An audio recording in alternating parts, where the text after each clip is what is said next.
are you? What defines you? Is it being a father, a mother, husband, wife, son, daughter, football player? We're all defined in the world by so many different things.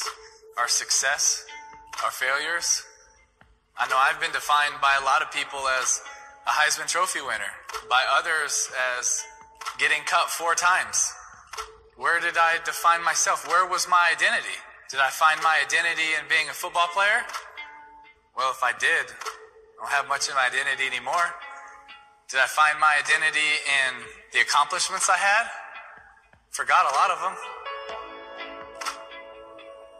The dictionary defines identity and who someone is. I don't know that that's exactly right, because who you are in the world will always let you down. Because we might have highs, but we're definitely going to have lows. Do we have to ride the roller coaster that the world rides of our life?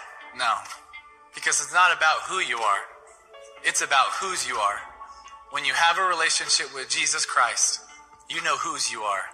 For God so loved the world, he gave his only begotten Son, that whosoever believes in him will not perish, but have everlasting life. That's whose you are. You're a child of God. You're adopted into the family of God. That's pretty powerful. That gives you meaning. That gives you purpose. And you have purpose. There's purpose in your life. You're not an accident. You're not a mistake. Ephesians 2:10. For we are his workmanship, created in Christ Jesus, for good works, which God prepared beforehand for you to walk in. Let's break that verse down really quick. It's one of my favorite verses because we understand the awesome plan that God has for our life in this one verse. For we are his workmanship. That word workmanship comes from the Greek word poema, which could also be translated poem. So let's substitute poem for workmanship. For we are his poem, created in Christ Jesus, for good works, which God prepared beforehand for us to walk in. You know what that means? It means that a long time ago, before you were ever born, before your parents ever thought of you, God wrote a poem about your life. And you know why it's awesome? It's because it's not an average poem. It's not a poem for you to be ordinary. It's not a poem for you to just meander through life or be okay. No, it's a poem for good works. God wrote a beautiful poem about your life for good works for you to accomplish. That means you matter. That means you have purpose. And that means that you are significant. You're not an accident. You're not a mistake. You are here for a reason.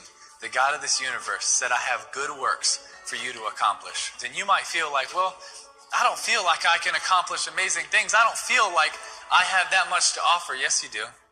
You might not realize it, but you plus Jesus equals miracles.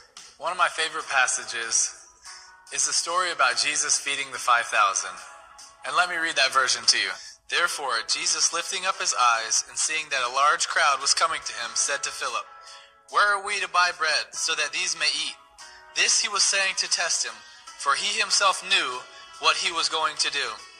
Philip answered him, 200 denarii worth of bread is not sufficient for them, for everyone to receive a little. One of his disciples, Andrew, Simon Peter's brother, said to him, there is a lad here who has 5 barley loaves and 2 fish. But what are these for so many? Jesus said, have the people sit down. Now there was so much grass in the place, so the men sat down, in number about 5,000. Then Jesus took the loaves, and having given thanks, he distributed to those who were seated, likewise also of the fish, as much as they wanted. When they were filled, he said to his disciples, gather up the leftover fragments, so that nothing will be lost. You know why